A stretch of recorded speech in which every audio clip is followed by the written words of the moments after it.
एक बार की बात है, घने जंगल के भीतर बसे एक छोटे से गांव में एथन नाम का एक आदमी रहता था। उसके पास एक अद्भुत उपहार या यूं कहें कि एक अभिशाप था, जिसने उसे अपनी इच्छानुसार एक शानदार चांदी के बालों वाले भेड़िए में बदलने की अनुमति दी। यह असाधारण क्षमता उनके परिवार में पीढ़ियों से चली आ रही थी, एक रहस्य जो प्राचीन वंश द्वारा बारीकी से संरक्षित किया गया था। छोटी उम्र से ही एथन को अपने अनूठे स्वभाव के साथ सामंजस्य बिठाने के लिए संघर्ष करना पड़ा। उसे गांव वालों से अस्वीकृति और अलगाव का डर था, जो निश्चित रूप से उसके परिवर्तन से भयभीत होंगे। नतीजतन उसने अपने भेड़िए के रूप को गुप्त रखने का फैसला किया, केवल अपने बूढ़े दादा पर भरोसा करते हुए, जिन्होंने अपनी युवावस्था में उसी पीड़ा का अनुभव किया था।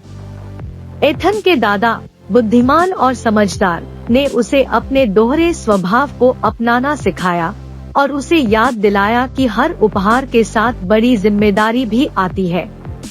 उन्होंने एथन को अपनी शक्ति का उपयोग भलाई के लिए और जरूरतमंद लोगों की रक्षा के लिए करने के लिए प्रोत्साहित किया।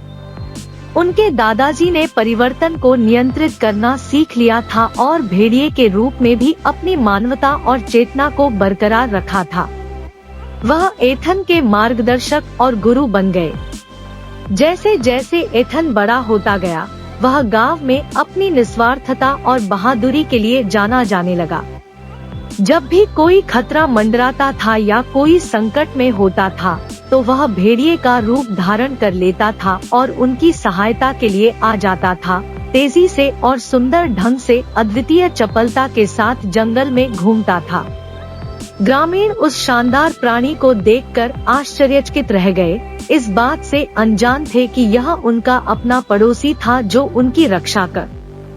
एथन की वीरता की चर्चा गांव के बाहर फैलने लगी, जो अमेलिया नाम की एक युवा राजकुमारी के कानों तक पहुंची, जो पास के राज्य पर शासन करती थी।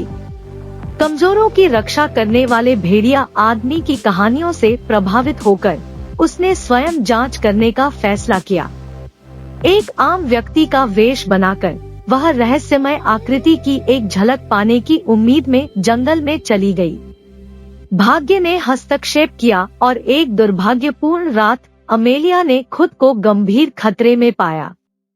क्रूर डाकुओं के एक समूह द्वारा घेर लिए जाने के बाद वह उनके खतरनाक इरादों के सामने घुटने टेकने की कगार पर थी। तभी एथन अपने भेड़िए के रूप में अंधेरे से बाहर आया। भयानक गुर्राहट के साथ उसने हमलावरों पर हमला किया और राजकुमारी की रक्षा के लिए जमकर संघर्ष किया। अमेलिया भेड़िया आदमी के हस्तक्षेप के लिए आश्चर्यचकित और आभारी दोनों थी। जैसे ही खतरा कम हुआ, एथन धीरे धीरे अपने मानवीय रूप में वापस आ गया। उसके सामने खड़ा था, उसकी चांदी की आंखें गर्मजोशी और दयालुता से चमक रही थी। उनके बीच एक तात्कालिक संबंध था, मानो उनके रास्ते मिलने से बहुत पहले ही उनकी नियति आपस में जुड़ गई हो। समय के साथ उनका बंधन गहरा हो गया और एथन ने अमेलिया को अपना रहस्य उजागर किया और उसे अपनी क्षमता का ज्ञान सौंपा। डर से पीछे हटने के बजाय अमेलिया ने उसे गले लगा लिया, उसके साथ खड़े रहने और चाहे कुछ भी हो उसका समर्थन करने की कसम खाई। साथ में उन्होंने पूरे क्षेत्र में शांति, न्याय और स्वीकृति को बढ़ावा देने की खोज शुरू की। उनकी कहानी जल्द ही पौराणिक बन गई, पूरे राज्य और उसके बाहर भी फैल गई। एथन, भेड़िया आदमी, और अमेलिया, दयालु राजकुमारी, ने जीवन के सभी क्षेत्रों के लोगों को एकजुट किया, उन्हें दिखावे से परे देखने और एक दूसरे को स्वीकार करने की शिक्षा दी जो वे वास्तव में थे।